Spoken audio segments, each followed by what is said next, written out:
राधे गोविंद सरकार की जय। श्री वृंदावन बिहारी लाल की जय। श्रीमद् भागवत महापुराण की जय। श्री सद्गुरुदेव भगवान की जय। गौ माता की जय। जय जय श्री राम। कमलों का ध्यान करते हुए बुद्धि में एकदम समझ आ जाए जल्दी से, क्योंकि शास्त्र कहते हैं कि जब किसी सिद्धांत को दृष्टांत के साथ बताया जाता है तो वो बात जल्दी समझ में आ जाती है। दृष्टांत मतलब उदाहरण। जैसे अब किसी ने कहा कि भागवत को सुनने से, भागवत कथा को श्रवण करने से जन्मों जन्मों के पापों का नाश हो जाता है,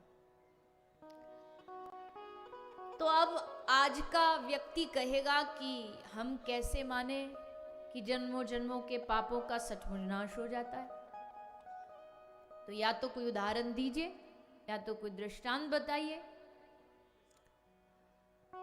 तो फिर भागवत जी के महात्म्य में वो दृष्टांत बताए गए हैं, वो उदाहरण दिए गए हैं, जिन दृष्टांतों को सुनकर के हमारी बुद्धि में बात आ जाए कि सचमुच भागवत के श्रवण से भागवत हमारे सब पापों का विनाश कर देती है, पापों को नष्ट कर देती है।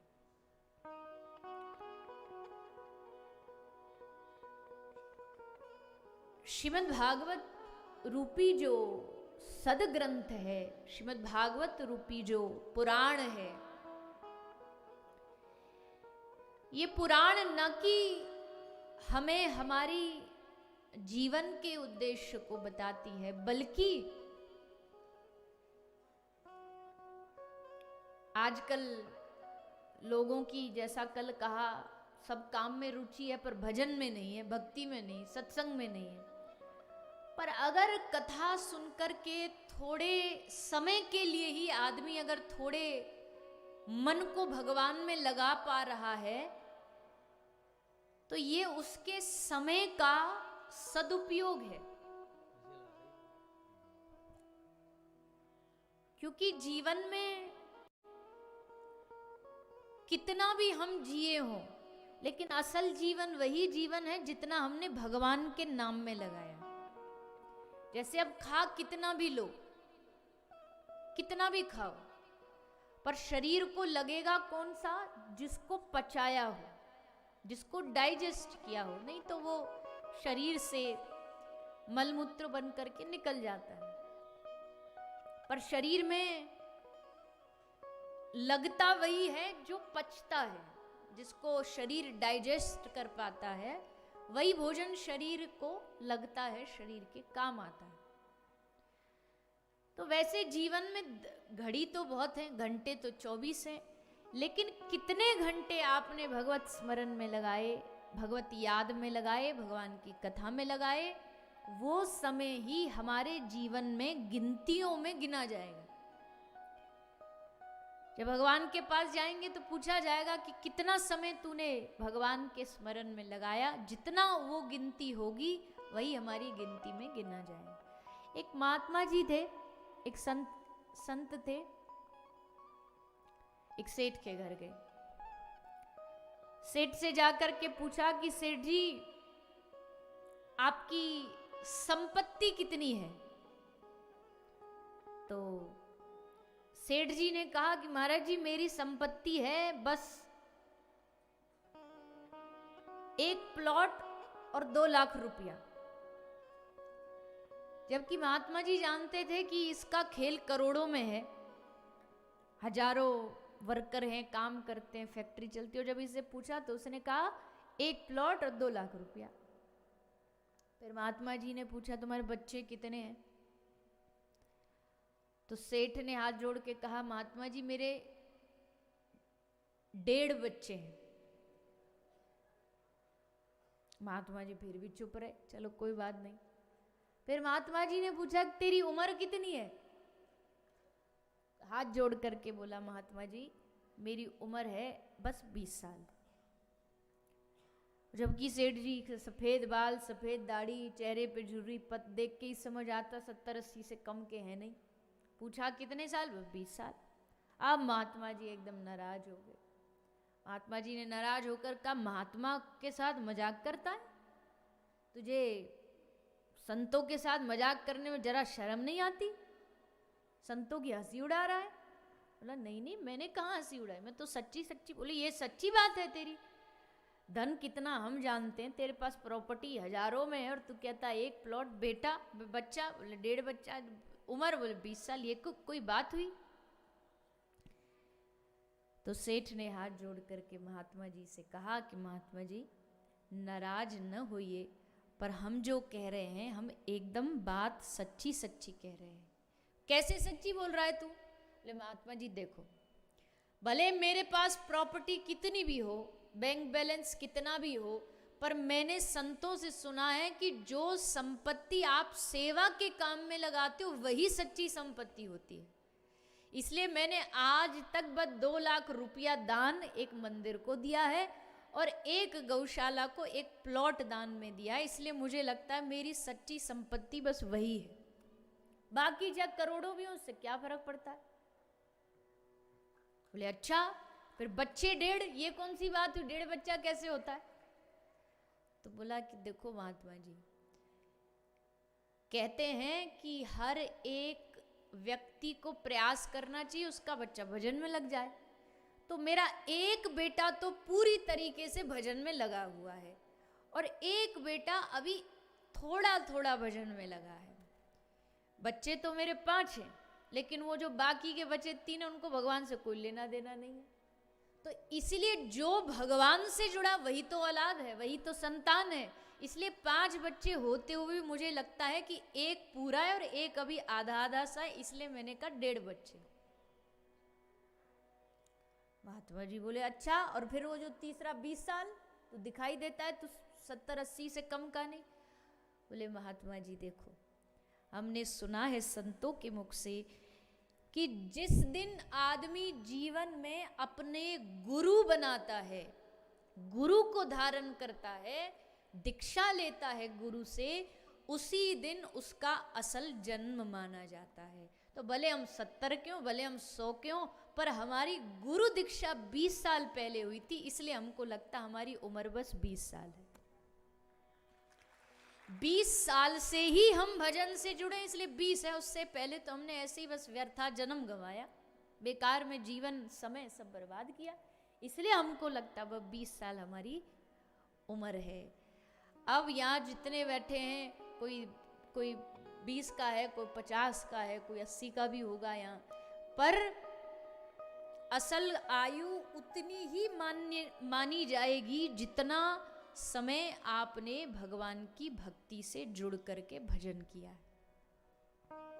24 घंटे में से बाकी के जितने घंटे गवाए वो नहीं गिनती में गिने जाएंगे, पर ये जो 3 घंटा बैठ कर के आप भगवान की कथा सुन रहे हो, कीर्तन कर रहे हो, भगवान का नाम ले रहे हो, ये 3 घंटे 24 घंटे में से हमारे अकाउंट में लिखे जाएंगे कि भाई इसने दिन में 3 घंटे सदुपयोग किए, सही से जिया। बाकी समय तो दुनियादारी के झंझटों में अपने आप धीरे धीरे करके कब निकल जाते हैं इंसान को पता ही नहीं लगता। जीवन का समय निकल जाता है, जीवन का उद्देश्य निकल जाता है, पर जिसने भगवान के नाम में, भक्ति में अपने शरीर को लगाया है, असल में जीना उसी का नाम है। असल में जीवन वही है, बाकी सब जी नहीं रहे। बाकी की दुनिया जो भगवान के बगैर जी रही है वो जी नहीं रही, वो समय काट रही है। लोग कहते हैं ना भैया कैसा चल रहा है जीवन, कैसा चल रहा है, तो आदमी बहुत, एक अंग्रेजी का शब्द है कैजुअल, मतलब बहुत नॉर्मल भाषा में, बहुत सरल भाषा में बोल देता है, अरे कहाँ कैसा चल रहा है, बस समय काट रहे हैं। बोलते हैं ना लोग, बस समय काट रहे हैं हम तो अब कभी हमको जो लोग ये उत्तर देते हैं उनसे पूछो कि भैया इतना कीमती जो हीरा जैसा शरीर तुझे मिला, क्या भगवान ने इसलिए दिया कि तू समय काटे? क्या इसलिए मनुष्य जन्म मिला कि भैया हम तो बस दिन काट रहे हैं? दिन काटने के लिए नहीं मिले हैं, दिन भगवान ने अपने भजन के लिए दिए हैं। और फिर भी हमारे ब्रज में कहते हैं, आए थे हरि भजन को और ओटन लगे कपास। दुनिया में आए तो इसलिए थे कि भैया भगवान ने भेजा कि ये बेचारा, इसको एक मौका दे दो, एक चांस दे दो। पर मौका मिला भी, मौका दिया भी भगवान ने, और मौके का देखो क्या उपयोग कर लिया। एक कहानी सुनाते हैं, एक दृष्टांत देते हैं कि एक सूरदास था, अंधा था, सूर था। तो वो व्यक्ति एक किले में घुस गया बेचारा गलती से। अब घुस तो गया, पर किला बड़ा लंबा चौड़ा था, और किले की एक खासियत और थी कि उसमें दरवाजा भी एक ही था, बस एक द्वार। अब एक द्वार जब तक नहीं मिले, जब तक वो भटकता ही रहेगा, पूरे किले में भटकता रहेगा। तो बेचारा भटक रहा था, क्यों? क्योंकि एक तो कोई उसको रास्ता दिखाने वाला नहीं, अकेला अंधा। तो भटकते भटकते रास्ता में मिल गए एक कोई साधु, संत। और संत किसको कहते हैं? संत का गुण क्या है सबसे बड़ा? गोसाई जी ने कहा कि संत हृदय नवनीत समान। नवनीत जानते किसको बोलते हैं? बोलो हाँ के नहीं? नहीं पता? नवनीत माने माखन, मक्खन। संत का दिल कैसा होता है? मक्खन समान होता है। मक्खन जरा सा ताप लगे तो ही पिघल जाता है। और संत कौन है? किसी का जरा सा कष्ट देखे और तुरंत पिघल जाए, वो संत है। किसी का दुख नहीं देख सकता, पराया दर्द नहीं देख सकता। तो महात्मा जी ने देखा बेचारा भटक रहा है, इसको रास्ता नहीं मिल रहा, यहाँ से वहाँ, यहाँ से, और कोई रास्ता दिखा नहीं रहा। तो महात्मा जी ने उसका हाथ पकड़ा और हाथ पकड़ के बोले, देख भैया सूर, तेरा हाथ हम किले की दीवार से स्पर्श करवा रहे हैं, तू इसको छू ले और इसको छूता छूता, पकड़ता पकड़ता, घूमता घूमता घूमता चलता रहे जब तक दीवार है, चलता रहे। और जहां जाके दीवार खत्म हुई तो समझ ले वही दरवाजा है, क्योंकि एक ही दरवाजा था। तो जहां दीवार खत्म होगी वो द्वार है, तो वहां से तू निकल जाना।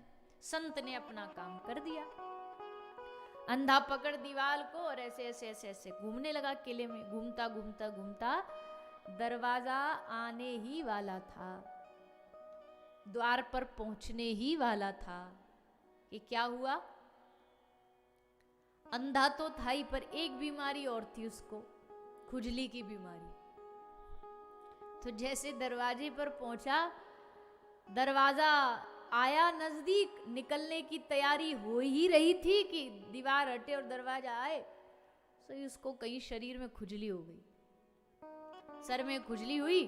तो उसने वही हाथ जो दीवार पे लगा रखा था उसको हटाया और सर खुजाने लगा। और सर खुजाता खुजाता खुजाता चलता गया और खुजाते खुजाते दरवाजा निकल गया।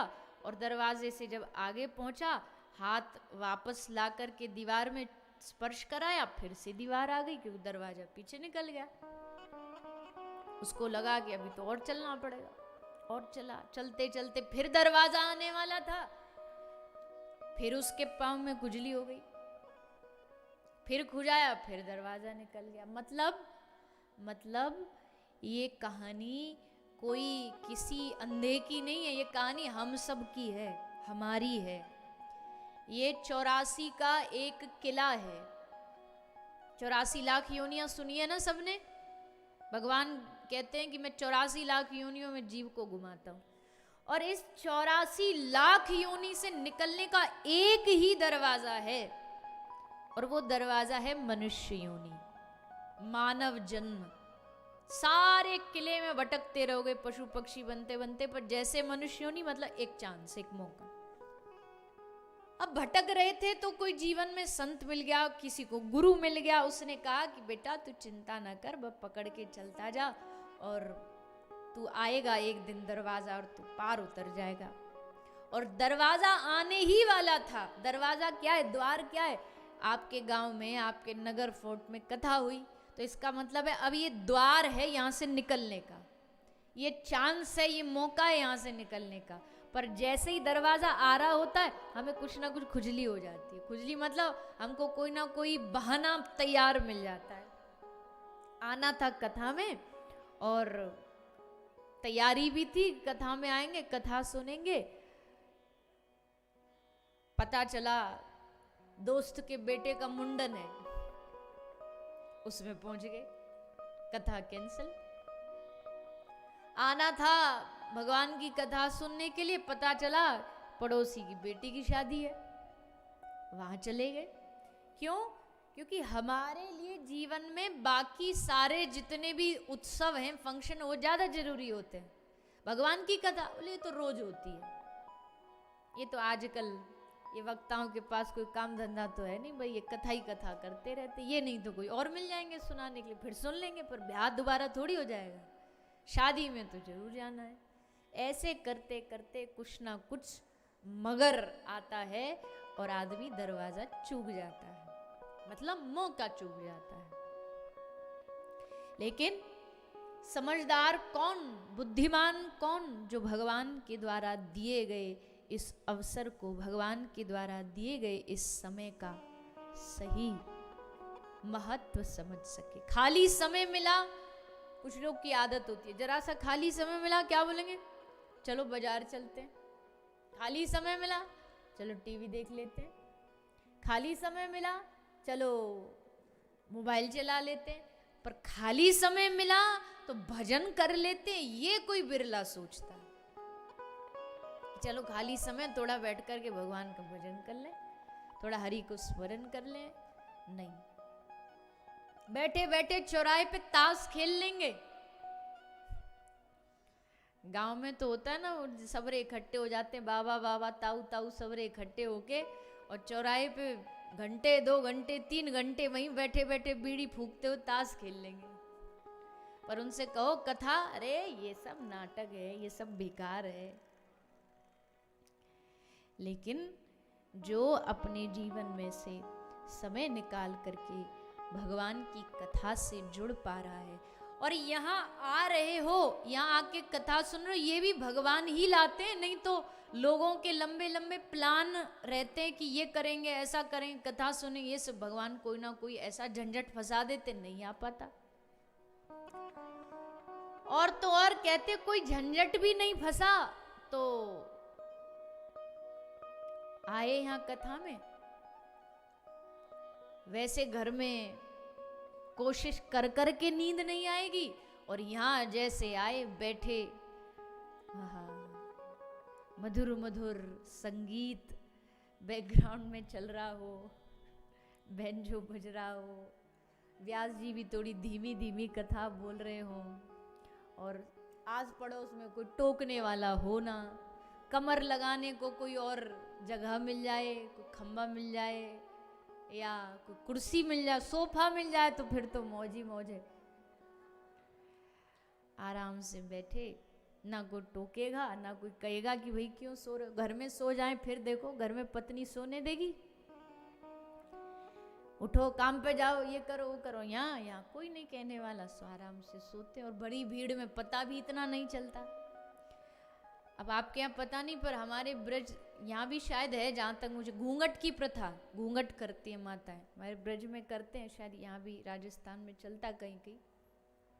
तो घूंघट में और भी मजा है, घूंघट करके कथा में बैठ जाओ, मैया ना हिल रही ना डुल रही, 3 घंटे से एकदम बैठी है समाधि में। बाद में कोई पूछे कि माता सो गई थी, बोले हम बे सो गई थी, ध्यान से सुन रही थी कथा। और फिर पूछो अम्मा क्या सुना कथा में, बोले वही मत पूछना, बस जो सुना हमारे दिल में बैठ गया। तो कई लोग जो कहते हैं हमको कथा में निद्रा, निद्रा क्यों आती है, पूर्व जन्म के, पिछले जन्म के पाप जो वो हावी होते हैं। तुलसी पूरब जन्म ते हरि चर्चा न सुहाय, कै सोवे कै लड़ भिरे कै घर को चलो जाए। पूर्व जन्म के पाप के कारण हरि चर्चा भाती नहीं है, या तो सो जाएगा और अगर नींद नहीं आई तो कै सोवे कै लड़वे रहे। नींद नहीं आई तो लड़ाई कर लेगा। किस बात की लड़ाई? ले हमारी जगह है, कल हम बैठे थे यहां पर। मैं की इंसान को इतनी आदत है कि पहले दिन जहां वो कथा में सेट हो जाता ना, 7 दिन वो उसके लिए उसकी जगह बन जाती है। जैसे कोई भागवत जी में प्लॉटिंग हो रही हो, ये जगह हमारी, ये जगह तुम्हारी, तो लड़ लेगा जगह के ऊपर या किसी भी काम के लिए, कै सोवे कै लड़भिरे। और अगर वो दोनों ही नहीं हुए, ना नींद आई और ना किसी से लड़ाई मिली, लड़ने को कोशिश करी पर सामने वाला भला मानुस निकल आया, नहीं लड़ा, तो अब क्या? बोले अब कथा में बोर हो रहे हैं, क्या घर को चलो जाए, वो मजा नहीं आ रहा, सो उठ के घर चला गया। ये तुलसी पूर्व जन्मते, पूर्व जन्म के पाप रोकते हैं, पाप डरते हैं। जब कोई आदमी सत्कर्म करता है ना, जब कोई पुण्य करता है, भक्ति करता है, तो पाप डरने लगते हैं कि अब हम मिटे, अब हम खत्म हुए, अब रोको इसको। तो सारे पाप एकजुट हो जाते हैं, इकट्ठा हो जाते हैं, पूर्व के सारे पाप, अब इसको रोको भक्ति करने से। लेकिन फिर भी चाहे कितने भी पाप इकट्ठे हो जाएं, कितना भी जोर लगा लें, पर जिसने ठान लिया हो कि भैया हमको तो चाहे नींद आए, चाहे हमको कथा में ठंड लगे, चाहे हमको गर्मी लगे, चाहे भूख लगे, चाहे प्यास लगे, हम हरी कथा तो सुनेंगे। आज नहीं तो कल, कल नहीं तो परसों। एक बार में हमारा मन नहीं लगा कथा में, कोई बात नहीं, एक दिन नींद आ गई, कोई बात नहीं, धीरे धीरे सुनते रहेंगे। और एक दिन भागवत जी के श्लोक, गोस्वामी तुलसीदास जी की रामचरितमानस की चौपाइयाँ, श्रीमद् भगवत गीता में कृष्ण की वाणी एक ना एक दिन हमको जगा कर के ही रहेगी। एक दिन जागना पड़ेगा, एक दिन जागृति होगी ही होगी। तब तक लगे रहना, लगे रहना। आदमी पैसे के लिए मेहनत करता, पैसा कमाता, बिजनेस करता, बिजनेस ठप हो गया तो क्या उसके बाद काम करना बंद कर देता है? फिर कोशिश करता है, फिर आगे बढ़ता है। एक शादी करी, उसमें फेल हो गया, नहीं पटी, दुल्हन छोड़ के भग गई, तो क्या रुक जाएगा? फिर दूसरी शादी करेगा, कोशिश करके देखे, भाई हो सकता वो ना चली, ये शादी लंबी टिक जाए। तो जब हर चीज में हम कोशिश करते हैं, कमाने में, रिश्ता बनाने में, तो फिर भगवान को याद करने की भी कोशिश छोड़नी थोड़ी चाहिए, करते रहनी चाहिए। आज नहीं तो कल भगवान कभी तो कृपा करेंगे, कभी तो कृपा करके हमको अपने द्वार बुलाएंगे, हमें अपने पास बुलाएंगे।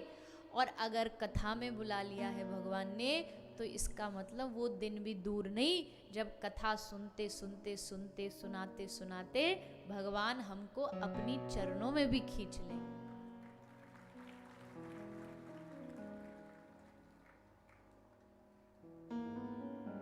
कहते हैं यहां जब आदमी कथा सुनता है तो वहां बैठे हुए भगवान उसके जीवन की व्यथा सुनते हैं। भगवान कहते हैं ये फलाना आदमी नगर फोर्ट में, देखो मेरी कथा सुना, लाओ इसकी फाइल निकालो, और इसकी फाइल में जितने भी इसके जो भी रुकावटें हैं, शिकायत, सब निकालो। क्यों? इसकी हम सब व्यथा मिटाएंगे। क्यों? क्योंकि हमारी कथा सुना। तो इसका मतलब है भगवान के द्वार पर जाने का यही एक रास्ता है, इसी माध्यम से भगवान तक पहुंचा जाता है। और यहाँ कथा में आने का एक भाव ये भी है कि जब भक्त को भगवान से मिलने के लिए बहुत मन में इच्छा जगती है और भगवान नहीं मिल रहे, तो बोले उनकी कथा सुनने आ जाता है। कथा सुनकर के उसके हृदय में ऐसा लगता है भगवान ही मिल गए। जब जब उसको भगवान की याद आए, भगवान की कथा में आ जाए, मतलब भगवान के द्वार पर आ जाए। एक भाव में गाते ना, एक पंक्ति में कि हे प्रभु,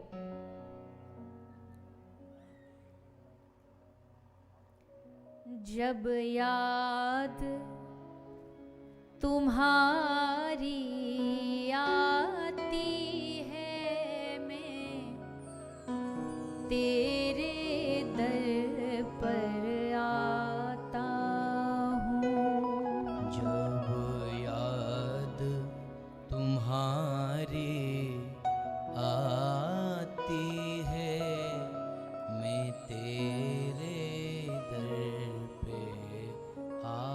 दर पे आके क्या करता हूँ, अपने सुख दुख को हे ठाकुर में रो रो तुम्हें सुनाता हूँ। अपने सुख दुख को हे ठाकुर रो रो करके सुनाता हूँ। फूलों में तुम्हारी खुशबू है, पत्तों में तुम्हारी हस्ती है। फूलों में तुम्हारी खुशबू है, पत्तों में तुम्हारी हस्ती है।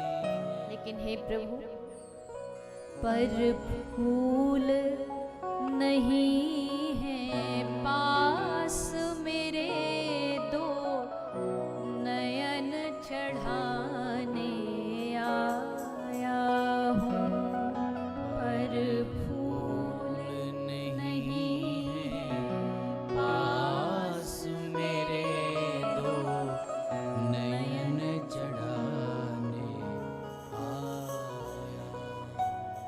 तुम मेरे हो, मैं तेरा हूँ, मेरा तुमसे हमेशा नाता है। तुम मेरे हो, मैं तेरा हूँ, तुमसे हरदम मेरा नाता है। तुम मेरे हो, मैं तेरा हूँ, मेरा तुमसे हमेशा नाता है। तुम मेरे हो, मैं तेरा हूँ, मेरा तुमसे हमेशा नाता है। नहीं और कोई मेरी सुनता है, मैं तुम्हें सुनाने आया हूँ। नहीं और कोई मेरी सुनता है, मैं तुम्हें सुनाने आया। जब याद तुम्हारी आती है, मैं तेरे दर पर आता हूँ। जब याद तुम्हारी आती है, मैं तेरे दर पे आता। तो ये सत्संग क्या है, भगवान का द्वार है, दरबार है। इस द्वार में मैं क्यों आता हूँ, मतलब जब आपकी याद आती है तो मैं आपसे मिलने यहाँ आ जाता हूँ। सांवरे से मिलने का सत्संग ही बहाना है। एक यही तो बहाना, यही तो ठाकुर जी मिलते, इसलिए हम आ जाते हैं। और आके क्या करते हैं, अपने सुख दुख को हे ठाकुर मैं रो रो तुम्हें सुनाता हूँ। मैं आपके चरणों में बैठता हूँ, फूल तो है नहीं मेरे पास, पर दो नयन चढ़ाने आया हूँ। फूल नहीं, पर नयनों में बहते आंसू आपके चरणों में अर्पित करता हूँ। और तुम मेरे हो, मैं तेरा हूँ, बस और नहीं कुछ याद मुझे। बस इतना ही याद है कि तुम मेरे और हम तुम्हारे, और बस ये ध्यान सदा मेरे मन में रहे, ये विनय सुनाने आया। तो जी सत्संग एक ऐसा माध्यम है जो हमें भगवान की याद दिलाता है। यहाँ बैठोगे तो भगवान की याद आएगी। यहाँ कोई संसार की याद दिलाने के लिए तो कथा सुनाई नहीं जा रही। और जो सोच रहा हो कि यहाँ संसार की याद दिलाने, ऐसा जीवन में कुछ ना पाए हो वो मिल जाए, ऐसा कथा सुनाए ये जो कथा कहने वाले, तो हम तो खुलम खुला कहते भाई हम संसार की इच्छा पूर्ति के लिए कथा नहीं सुनाते। कोई ये कहे जी हम आपकी कथा सुन लेंगे तो क्या हमारे काम बन जाएंगे, बोले नहीं, कोई गारंटी नहीं काम बनेंगे नहीं बनेंगे, पर हाँ भगवान की याद आएगी इसलिए कथा सुनाई जाती है, भगवान की याद आए, क्योंकि वही भूले